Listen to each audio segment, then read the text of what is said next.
sports are really important vehicles for relationships. We have purpose. We have a why. We bring people together. We connect. I feel like God is our greatest supporter and our greatest coach. From Los Angeles, this is Rabbi Sherman and Rabbi on the Sidelines, where we speak about the intersection of sports and faith. This week, we are joined by an amazing guest, a photographer for Getty Images.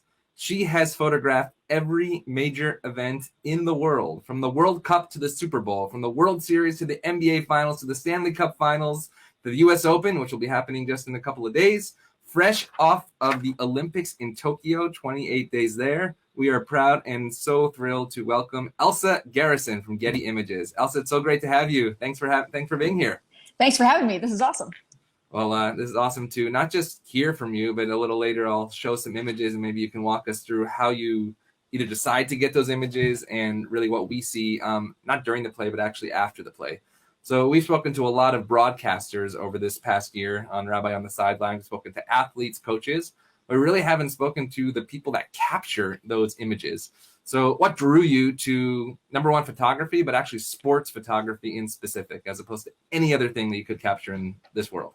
Well, I think when I started taking pictures, I was in high school, and my friends were all athletes and I was not. So it was a way for me to kind of share that experience with them. And what I loved about sport photography, especially early on when I started in, the 90s, it was all manual focus, manual exposure, everything. It was not an easy thing to do. And that's the part I loved about it. It was a challenge. I loved the challenge of focusing, capturing, peak action and storytelling moments. And it was a way for me to feel like I was still a part of what my high school friends were experiencing, and then flash forward, into a career. I've never was really a sport junkie. That's when someone asked me, it's like, oh, are you a fan? I'm like, no, I purely like it from the photography aspect of it. And, the technical end of kind of sport photography and how it's all problem solving. And,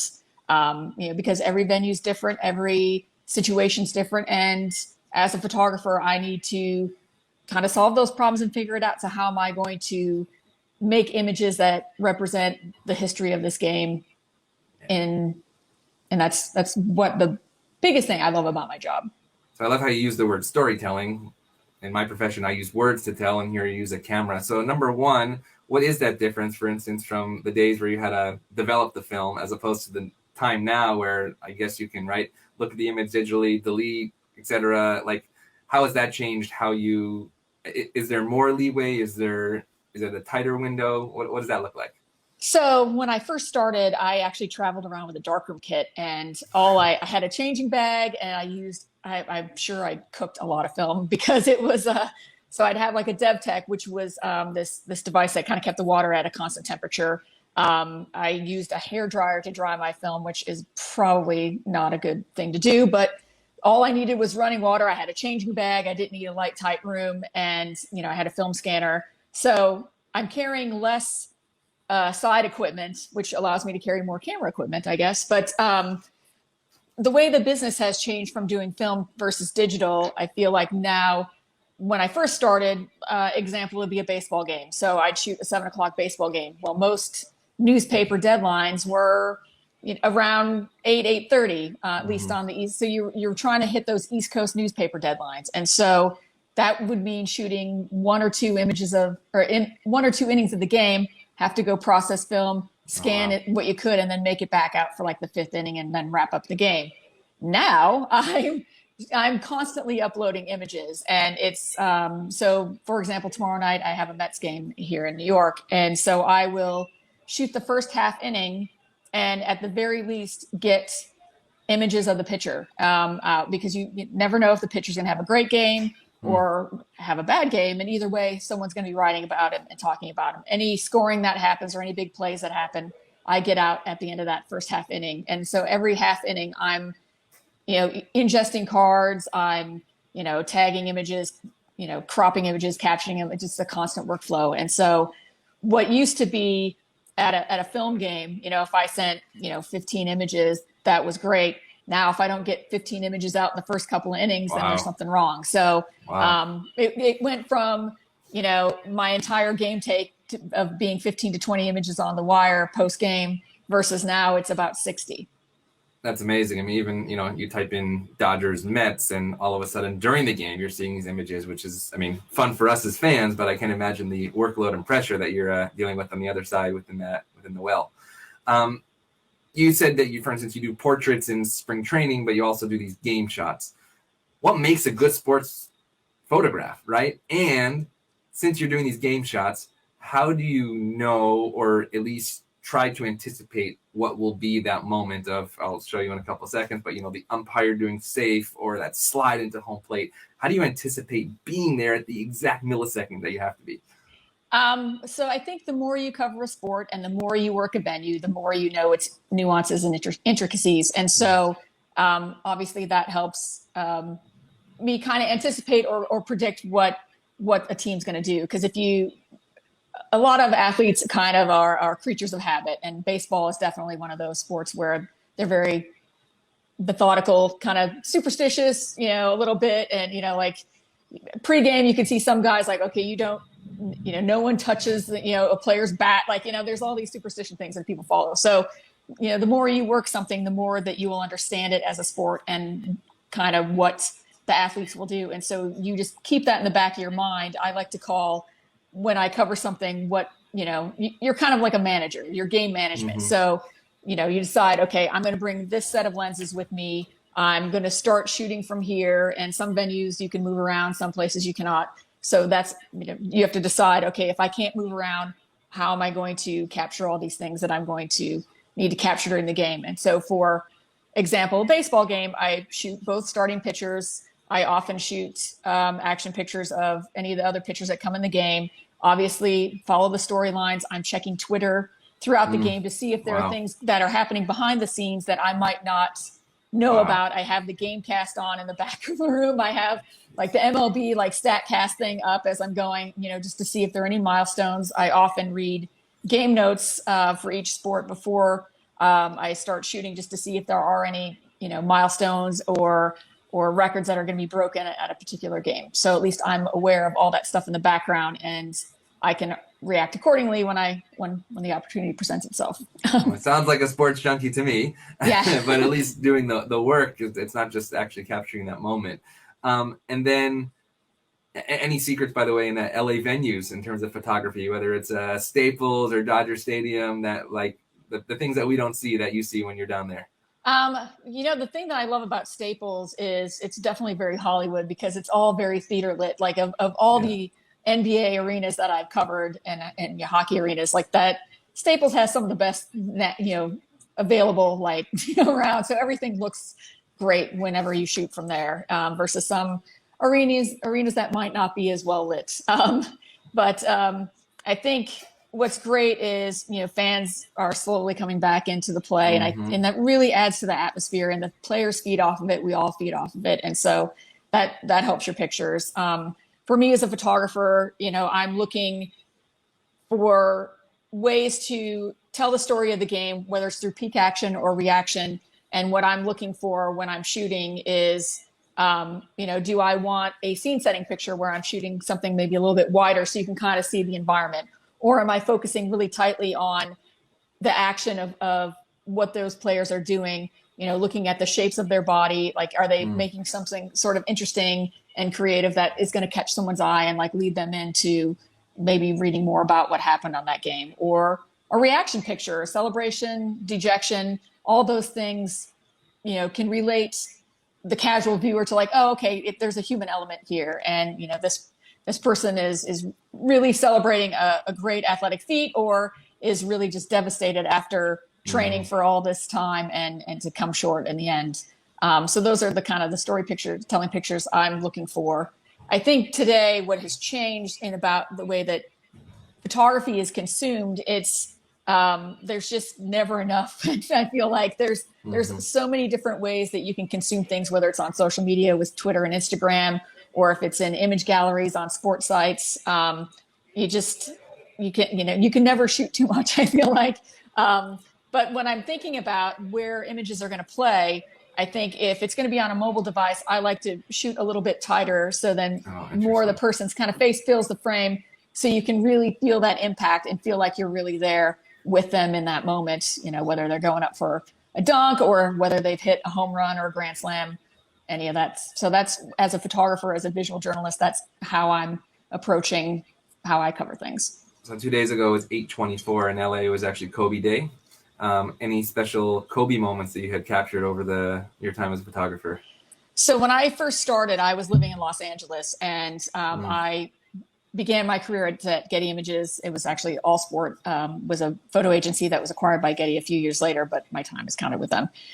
Kobe Bryant had just started his Lakers career, and it was amazing to see how he developed as a player over the years. And I guess the one picture that always registers in my mind, it was from his last NBA All-Star game, and it was in Toronto.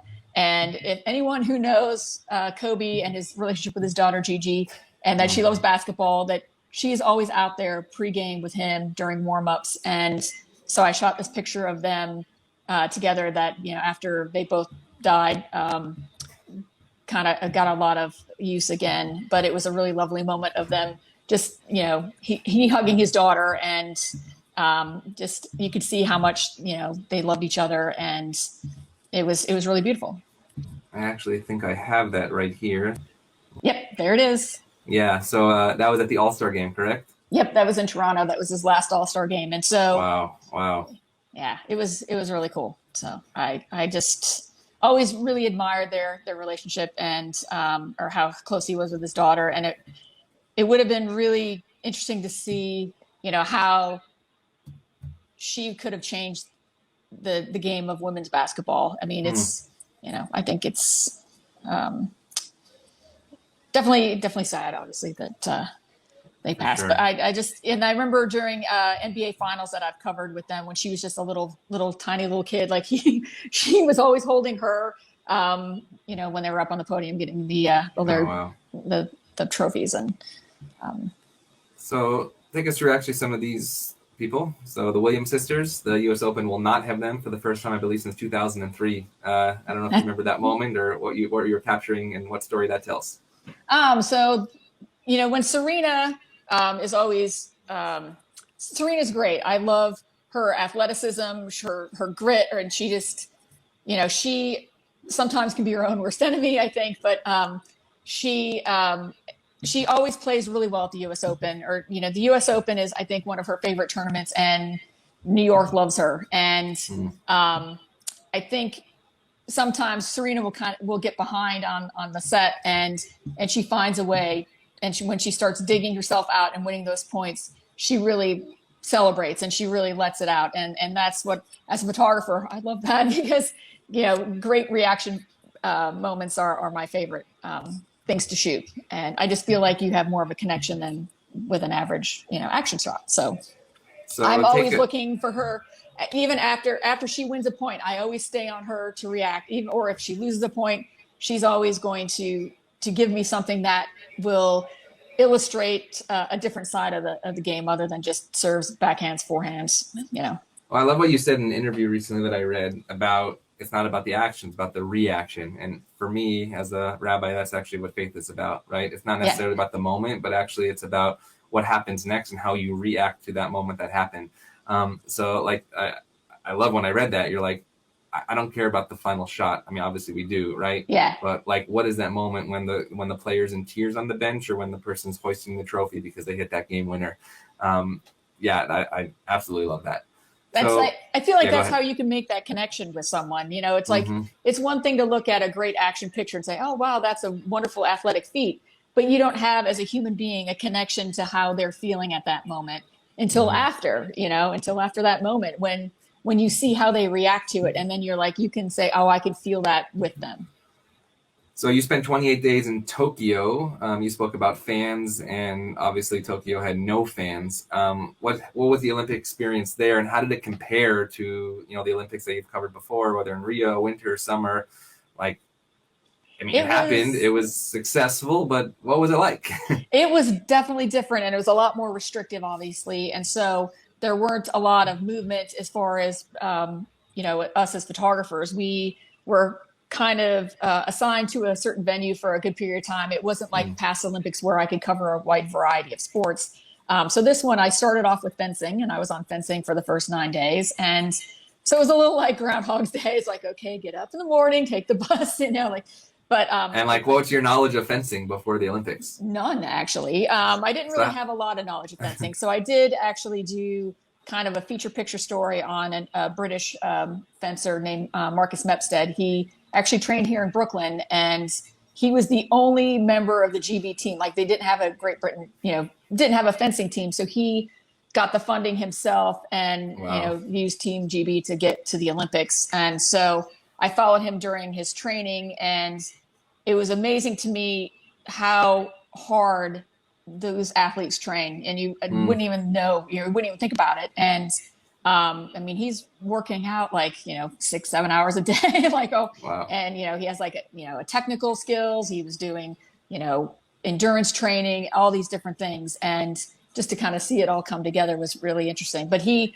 explained a lot the different disciplines to me a little bit, and so I had a little bit of an idea going in what I was getting into. But after about 2 or 3 days of shooting, it's like, okay, I know what's going on now. If you're there for 12 hours a day, you figure it out pretty quickly. So did you get to catch the Israeli baseball team at all by any chance? No, I didn't get to go to baseball. I was so bummed about that, because baseball is my favorite. But I think the way this Olympics was, there were a lot of venues that were really spread out. So the football was really far away. The baseball was really far away. And so it was kind of, the photographers who covered those were based more out in that region versus where I was kind of closer to the press center. So I was closer to a lot of all those other in-town events. So I did some beach volleyball as well, because that was just really close. And what was interesting is, so they would pipe in music at the beach volleyball. So they hired a DJ from Los Angeles, actually, and I can't remember his name. I wish I had written it down, but he was very, very good. To kind of give that sort of atmosphere and vibe. And it really actually helped. But the fencing, they play music sometimes, like during the intros when they come out. But then once the fencing started, it was so quiet in there. And it felt like you were shooting practice, but then it really, it all meant something. And towards the latter part of the day, they'd have medal matches every night. And so then their teammates who either didn't make it or their other coaches, like, they were sitting in the stands. So then there was some kind of noise factor, some cheering and going on, but it wasn't nearly what it would have been had it been a packed stadium. And it was, I noticed it too. I shot one U.S. women's football match, and there was nobody in the stands, and it was just, it was weird. And so they'd play music, and that kind of helped, but it was just, it was a very sterile environment. So take us through this picture. I believe that's Simone Biles, right? Yep, that was from Rio. Exactly, not this year, but when I just saw this, I was like, wow. Did you cover gymnastics this time? And if not, what's your take on Simone Biles from before, and what happened this year during the Olympics? So I did actually one round of gymnastics when she performed on the beam. Yeah, but that was the only gymnastics I had this time. And I think actually when in Rio too, that was the only gymnastics I shot, was when she medaled in the beam. I think I did a little research on the twisties, and it's a real thing. And you can't predict when it's going to come. And if you lose that equilibrium, I mean, you looked at all the different and difficult things that she did in her floor routine and her beam routine. If you don't have that equilibrium and you can't finish that move, you could seriously injure yourself. And so I think, while I'm really sad that she, wasn't able to compete in the way that she wanted to, I'm glad that she was able to at least kind of finish out on the beam. But, she, to me, has really nothing to prove to anybody. I mean, she's played through injury. She's played through all these different things, or competed all through different things. And during her qualifications and all the events leading up to Tokyo, she more than proved that she is a talented gymnast. And I think, winning a medal for her, I'm sure was great. But she's already one of the most decorated gymnasts. So I think she's more than proven herself. But I'm glad that she didn't try and power through something that she seriously could have hurt herself. Like if, just taking a wrong fall. I mean, just, not having your bearings about you when you're in the mid of those technical moves. Absolutely. Yeah. So let's talk about historical moments for a second. One of them that I love that I didn't realize was you until I did some research was Steve Bartman in Chicago Cubs. You're there. The guy puts his hand out. Walk us through that and how that became really a moment of history from Chicago Cubs history, and thankfully they won the World Series a little later. Yeah, so that was 2003. It was the NLCS against the Marlins, and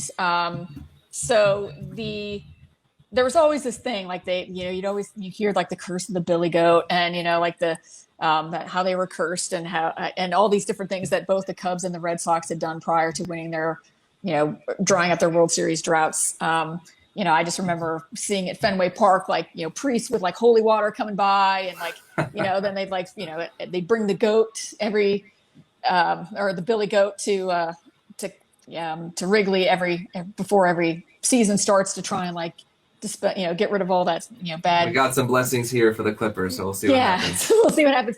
But so it was during playoff games, I'm often one of like 2 or 3 other photographers. So we had 2 photographers on the field, and it was my turn to be up in the stand. So I was actually shooting in one of these kind of broadcast television baskets that they had a couple of television cameras and then a few of us still photographers there.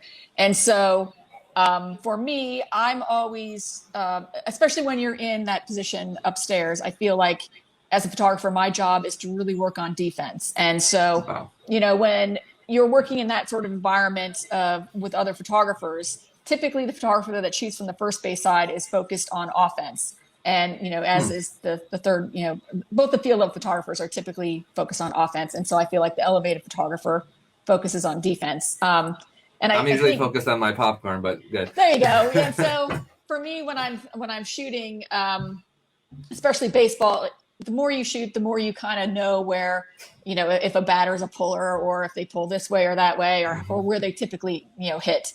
So you can kind of get your defensive shots that way, knowing in the back of your head, it's like, okay, he's probably going to ground out to short. So as soon as he hits it, I'm going to go to short, whatever. So when a pop fly happens, I follow it all the time. And most of the time it's just like can of corn, they catch it, whatever. That's, but sometimes collisions happen. Sometimes, it goes into the stands. And so you just never know. So I always follow it. And it actually produced something then. And it didn't occur to me that it was a thing until after the game, once, everyone identified that poor man. And, his life in Chicago changed forever. But what I find interesting is that no one really talks about the errors committed afterwards that caused the runs, not necessarily the foul ball that, would have only been like the second out of that inning. But wow. But yeah, so I think it's important to that's how you show every aspect of the game. You follow the ball, and sometimes it works out and sometimes it doesn't. So in this case it did. And I think for me, what I took away from that moment as a photographer is when I had first started at All Sport Getty Images, they were still very much a boutique sport photo agency. And so clients would, like newspapers, magazines, websites, would go to them for a little bit of a different picture. And they really hadn't built up their wire service until early 2000s. And so what my style of photography did was kind of help usher in that kind of wire service side of Getty Images. And it's moments like that are important to get as a news photographer. So you're a trailblazer in this industry. There's a small little YouTube about you on Woman of Influence, and just want to share a moment about gender and photography, which I think is important to share with us. Environment pretty accommodating to a female.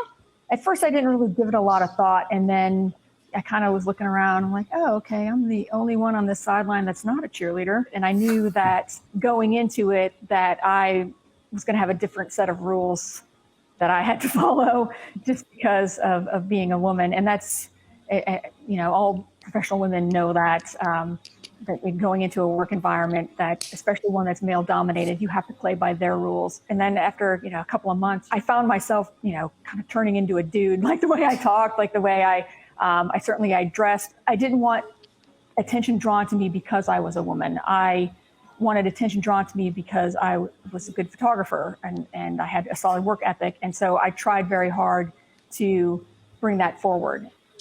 Has that changed? Is that true today? Are there other young people who you've impacted who now sit next to you saying, because of what you did, this is what I can do now? I don't know if they directly have said that, but I guess maybe indirectly. But I guess so. Yeah, I think. Well, I see more women photographers now than I've ever seen before. There are more women team photographers, whether it's NFL or baseball or hockey, than when I started 25 years ago. So that is definitely a positive change. I think the environment has changed a lot. So where, I don't feel so alone, I guess, as far as like, now I work in a lot of bigger markets, so it's different. There are a lot more women that work in bigger markets, but now when I travel to smaller markets, I see more women photographers, and I think that is a sign of real change because, it's one thing to work in a big city with a big, big pond of photographers, but to go to a small market and know that there are women that are successful and thriving is really wonderful. So how did you make that jump, actually? Did somebody say, wow, this Elsa Garrison is just an unbelievable photographer? Was it sort of a gradual slope? I know the first thing you did actually was the Chargers out here in San Diego, now the LA and SoFi Stadium. Like, what is that barrier between like small market versus big market? So for me, when I graduated college, so I did a couple of internships, and one of my internships before I graduated was with a sport magazine that doesn't really exist anymore called The Sporting News, and they were based in St. Louis at the time, but they used to be a baseball publication, and then they started to expand into other sports like hockey and NFL and college football. And so when I was an intern, they were really expanding their coverage, and so they traveled me as an intern, and that was where I got my first taste of being a traveling sport photographer. And I met a lot of other photographers from other agencies and magazines, and I met some of the editors, and they took me to the Super Bowl that year, and it was Dallas versus the Steelers in Phoenix, and so that's where I met a lot of the editors that would eventually hire me at All Sport, and so I met them at the Super Bowl, and then I reached out and said, we're not sure if you have any openings, and they said, send us your portfolio, and then I had an interview, and next thing you know, I'm moving to LA, and so that's how it started for me. But I think it's making those connections, whether it's at events or whether it's at conferences or workshops. You need to make that connection with somebody that's in a position to hire you, and make that impression. And when you have that opportunity to make that impression count. And so will you be at the Super Bowl this year at SoFi? No, actually, I'm going to Beijing. So if I were going to the Winter Olympics, I would probably be at the Super Bowl in SoFi. But it's a tough choice. Yeah, so it's the last couple of years, like the Olympics and the Super Bowl, they didn't quite overlap. Like you could, in theory, do both, but they don't like to have you do that. This time, I think opening ceremonies happen the day before the Super Bowl or the day of the Super Bowl, something like that. So there's no way to do both. So I want to ask you one last question, actually 1.5 last questions. But first, a big shout out to Steve Freeman, old friend of mine and our family, and made this connection here. Steve's an amazing photographer. Oh, I should have brought the pictures I have from Billy Owens he gave me when I was like 6th grader. So really awesome. Amazing photographer. This is a wonderful photograph. One of my favorite baseball players, Mariano Rivera, walking out into Yankee Stadium. I don't know if that was his last call or not. I think it says thank you. Something. Thank you. Yeah, it says thank you, Mariano, off there. Exactly. And I love the black and white image. Just take us through capturing this moment. So during his last season, there were a lot of towards the end of the season, we knew that the Yankees were going to make the playoffs, and so every game that Mariano pitched, we're like, is this going to be his last one? Is this going to be his last one? And so they had kind of what they called Mariano Rivera Day at Yankee Stadium towards the end of September and of his final season. And so if anyone who knows about Yankees or Mariano Rivera, that his walkout song was Enter Sandman. And so they had Metallica playing in the outfield, and there were a few of us that were allowed to stand right by the bullpen Oh, door. And that's so he awesome. made his entrance. Wow. And there's this picture of all the kind of photographers clustered together. And I think my friend Kathy from AP was right next to me. And then you can see the Yankees photographers and all the videographers. And what is fascinating to me is like we all shot it differently.